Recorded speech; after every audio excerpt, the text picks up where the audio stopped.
Okay, this is a Marshall vintage mod, and this is the 50 watt model. I've done a few videos on this which you can check out, and I was really surprised with the response that I got to this amp when I first demoed it, because I picked it up for like 350 bucks, which probably in like American dollars is less than 300 American dollars, which is just incredible. Somebody was selling it, and I got really lucky and I jumped on it. So it's probably the best 350 bucks I've ever spent, because this is such a great sounding amp and it does so many things. I've talked about it in the past as essentially sort of being like this midway point between like a modified Plexi or a modified JCM 800, but it's got its own voice, which I think is really cool.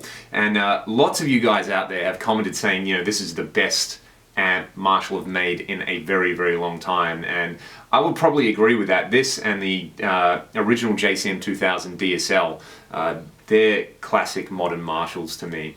And yeah, Marshall should still be making this amp, in my opinion, because it sounds amazing. It comes stock with KT66 tubes, which I think is interesting. So that's sort of like a throwback to the original JTM 45s.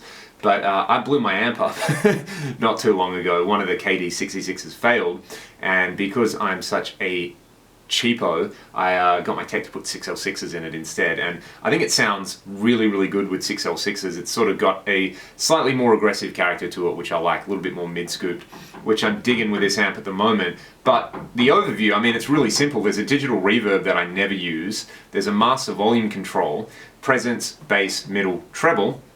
We have this dynamic range control, which a lot of people kind of confuse as being like two channels, but it changes the gain structure, and you can't really use this as a channel switching amp because there's quite a large increase in volume between the high dynamic range as opposed to the low dynamic range. And then we've got detail and body, which essentially work like the controls on a Jump JTM 45 or Plexi. This would be your volume 1 and this would be your volume 2. And the way to run it, I find that works best, is to have the detail, you know, at least 3 or 4 notches higher than the body, because at the moment I've got detail on 10 and I've got body, it's actually just below midway. So if I do the opposite, I mean, here's the tone on the, what am I? That's definitely high dynamic range. So if I do it like that, that's a really chunky rock tone. And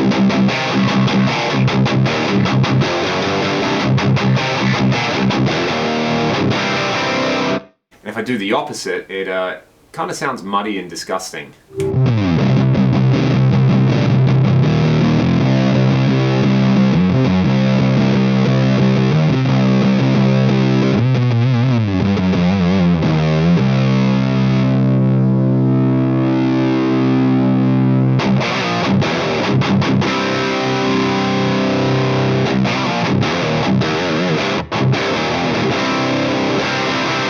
So the body kind of works as a gain control and almost like a depth control as well. It sort of controls that amount of fuzz. I guess if you're a stoner guy and you want to play sleep songs, just turn the body all the way up and you've instantly got that kind of fuzzed out tone on the high dynamic range.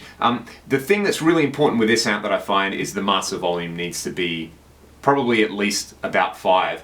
I'll give you an example with this especially on the low dynamic range. I find the moment I've got the master at noon, I'll normalize these audio clips, but with the master volume, say at like, what is that, 9 o'clock, it sounds like this.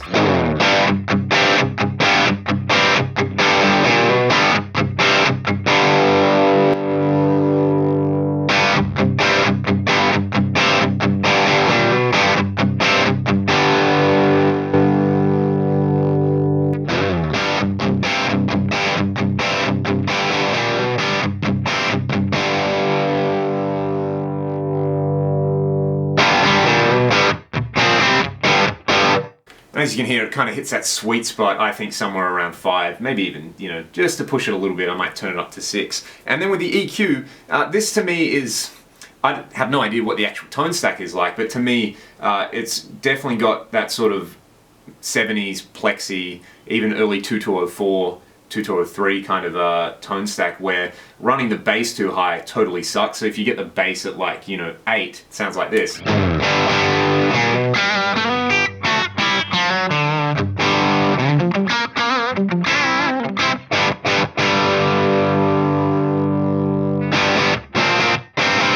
find having it a bit lower sort of does that classic Marshall, gives it more of that Marshall roar. It doesn't get too thick or anything like that. But, you know, if you were playing blues stuff, you're doing like a cream thing, turn the bass up, you know, turn the treble down, turn the body up as well, and you get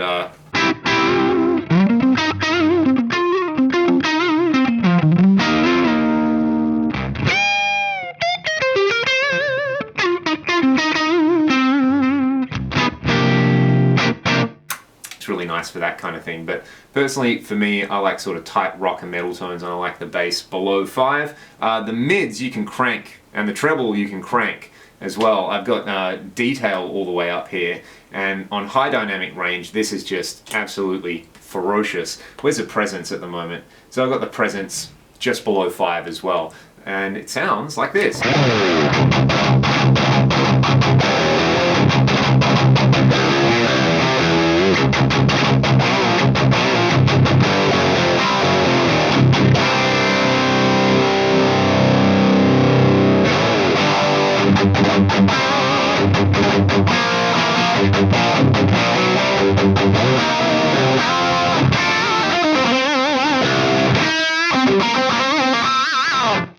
And that's kind of where I like it. What is that? Treble at about 7.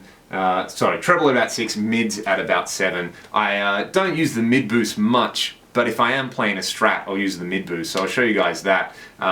With the presence control, getting it too high, I think it just sort of gets too much of that like real brittle kind of thing happening.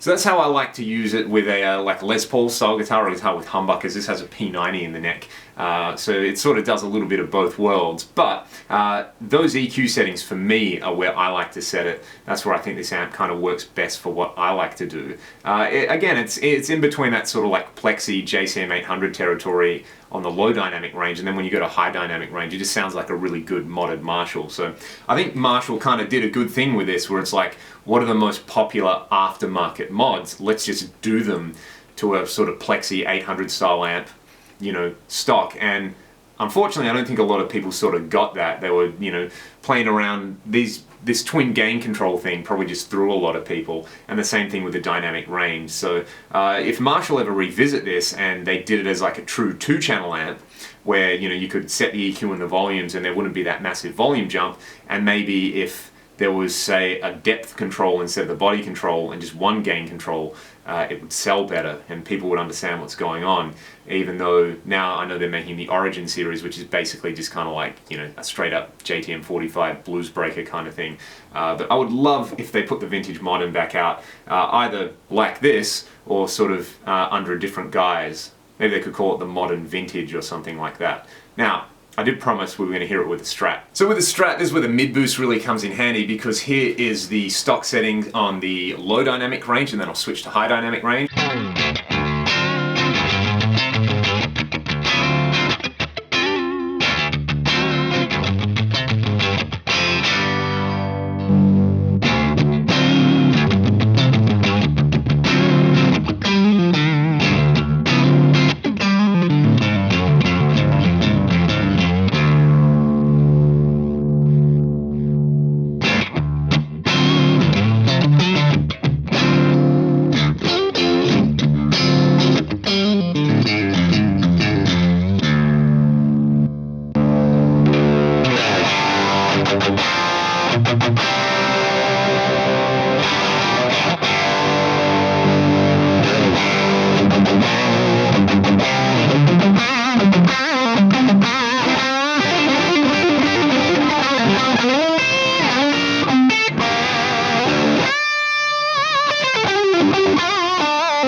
It kind of acts essentially the way I would use a boost pedal with a Strat, you know, to fatten things up. It really pushes the mids and it kind of pushes the low mids as well. So it's really good for soloing.